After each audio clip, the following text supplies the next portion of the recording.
Hey everyone, Josh here with Fresh Start Customs, and today we're going to be using the Monport 50W Fiber Laser and Lightburn, and we're going to be showing you exactly how we made this letter opener here out of a Bowie knife, and we're going to be doing the dark black etching onto a blade here. Now, if you guys didn't watch our first video on the Monport 50W here, this is an impressive unit. It can do deep metal engraving, like very deep metal engraving. You can also do the autofocus with this unit, unlike some units that have only the manual crank, but this one has the manual crank as well. You'll just need to use like a ruler here and go to the focus line so you know that it's in focus. But other than that, this unit is actually really easy to use. I know a lot of people are afraid to get this style machine because they have to use Lightburn, and I'm going to show you how easy it is to use, especially if you have like a material settings list. And I'll try and get those to you. If you need them, just hit me up on Facebook, and I'll try to get them to you if you own this machine here. And all the settings that I've used so far are really easy. I'm going to walk you through step by step on Lightburn.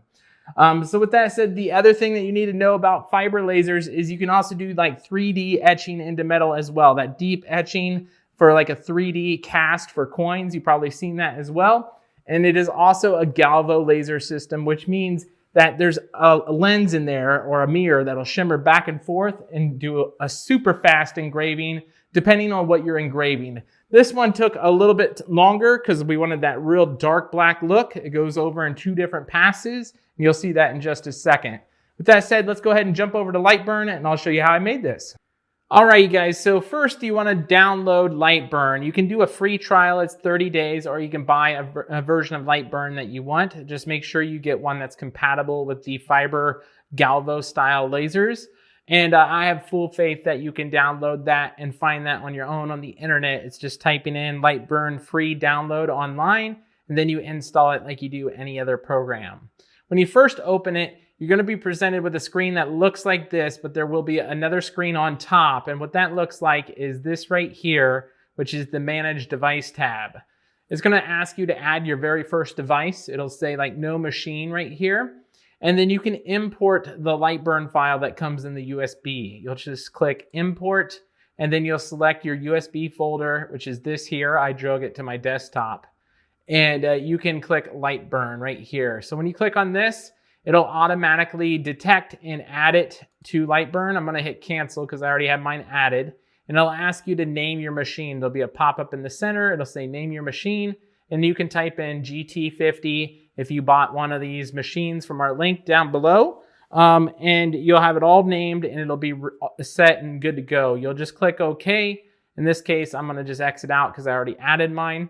And it'll show up down here in the bottom right. When you have your machine fully turned on and not in standby mode like mine, it will say ready here, and you will be able to start it as soon as you have something on your canvas here. The nice thing about this is I have material settings as well. So this material library is full of different settings, and every one that I've used so far has worked pretty well. There are going to be some tweaks that I got to change, but overall, I'm pretty impressed with it. If you guys need this library of settings here, let me know, and I'll try and shoot you a message on Facebook. If you can contact me there first on our actual page, I'll try and find a way to get it to you, probably by email, most likely.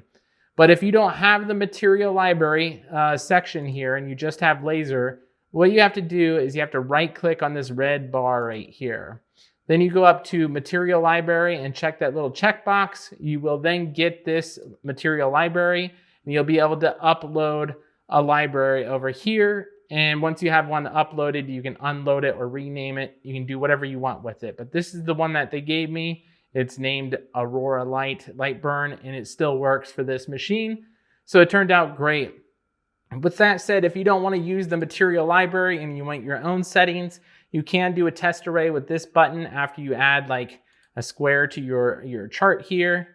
And then you can add a material test array, tell it how many columns and how many rows you want. As you can see back here, I'm going to just hit cancel, but I think you get the point. You can create a material test array that way. With that said, all you have to do now is upload your image here. So we're going to go import. And we're going to choose this knife image here, which is the letter opener section. And if you don't like the looks of this, whoops, let me undo that here. You can also choose to make the fill to look filled in by choosing fill here. And there's a settings for this. You just go into your tools and then edit and then settings. And then under display, you will want to enable filled rendering here. It is slower, but without that, it just shows you the outlines. And I don't like that because it looks like a cut layer or a line layer here. Then all you have to do is move this on your bed to where you want it. This laser does not have a camera, so you gotta kind of move it around and then click framing, and then you can move it around again or move the knife on the table. But once you have it where you want, this should be right where the knife is. We're gonna click framing, and then you can also click like contour framing, so it'll show the outside edge of your framing feature there of where it's going to land on the knife blade. If you're happy with that, you can click start, but what we want to do is change the settings first. So we're going to exit out of that, and then we're going to click on this layer here, and we'll go to our material library. And this is stainless steel, so we're going to click this drop down here, and we want it to be black, and we're going to do this dark black setting. So we're going to select that and click assign. When I click assign here, watch these numbers. I'm going to click assign, and it instantly changed the numbers that we need. So now we can go back to our laser, and we can click framing for like that contour outside framing here. That's going to show up on our laser and our knife, and we're ready to start. We can hit start now, and then that's going to fully engrave this portion of the knife here. And then after that's done engraving, we're going to add in our letters.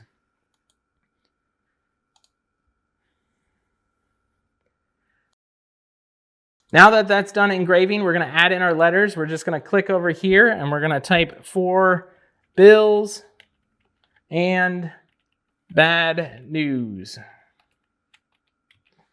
And then obviously that is way too big, so we need to make that a lot smaller. We're going to just make that a lot smaller here. And then we're going to put that on the edge of our knife in the front. And right there looks pretty good. And then now all we need to do is we need to get rid of the letter opener section, and we're going to get rid of that because we already did that.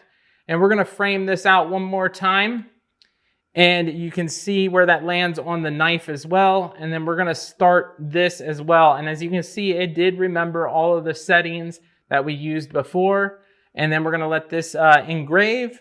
And that, ladies and gentlemen, is how easy it is to use the fiber laser from Monport for the GT50W. If you guys have any questions, let me know down in the comments below, and we'll catch you guys in the next one.